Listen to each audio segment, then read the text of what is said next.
Burundi's capital was rocked by demonstrations for a ninth day Wednesday as opposition supporters continued to protest a controversial decision by President Pierre Nkurunziza to run for a third term.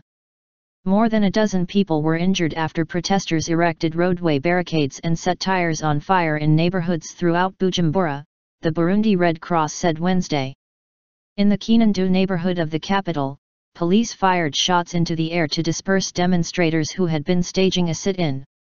The Red Cross said at least 9 people have been killed in violent confrontations with the police since last week and scores have been wounded. Burundi police said the death toll is half that number. Neighborhood protests. Musaga, about a 10-minute drive from central Bujumbura, is one of the poor suburbs hit by violent protests. Here, youths armed with stones and sticks have lit bonfires on the road.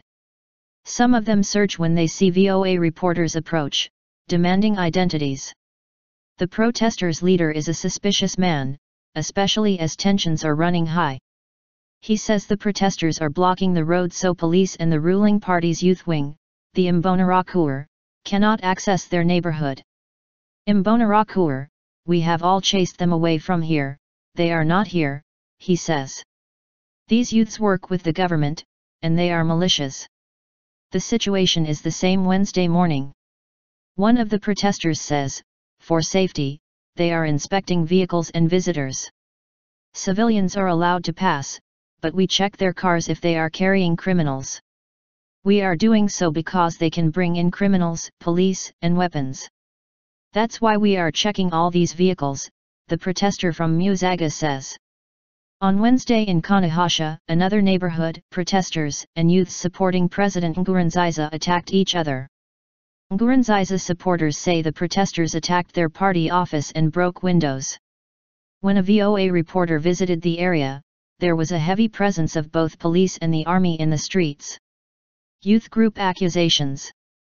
The president's opponents have accused the youth group, Imbonerakure, which means those that see far, of attacking protesters and working with the police to suppress the demonstrations against Nkurunziza. Nkurunziza David, a member of the youth group, says the Imbonerakure, like the protesters, have a stake in the country. We don't accept this, this will create a lot of troubles. We are also Burundians, we like and love our country. Why are they using other many efforts to disturb our calm? This is our office of governance, David says. Imbonerakure leader Denis Kara denied to VOA the allegations against the group but admits some members were involved in criminal activities. They can be wrong, and they can also be violent, but they are doing so as an individual, not as Imbonerakure, he says. You are supposed to differentiate between these two. We have to punish him according to the law. Demonstrations continued Wednesday in neighborhoods like Musaga, and many roads are still closed in Bujumbura. Fleeing violence. Meanwhile, the UN Refugee Agency UNRWA said nearly 40,000 Burundians have fled to Rwanda, Tanzania, and the Democratic Republic of the Congo in the past month, because of the political violence. The demonstrations have plunged the African nation into its worst crisis since an ethnically charged civil war ended in 2005. Jan Egeland, the head of the Norwegian Refugee Council and the former top humanitarian official for the UN, called for international action to avoid a catastrophe in Burundi. All lights are blinking in Burundi. All alarms are going. So where's the fire brigade? He asked at a news conference in Geneva Wednesday. With protesters refusing to back down, government ministers from East African community nations, including Rwanda, Tanzania, Kenya, and Uganda, traveled to Burundi Wednesday to help seek a solution to the unrest, said Edwin Limo, a spokesman of Kenya's foreign ministry.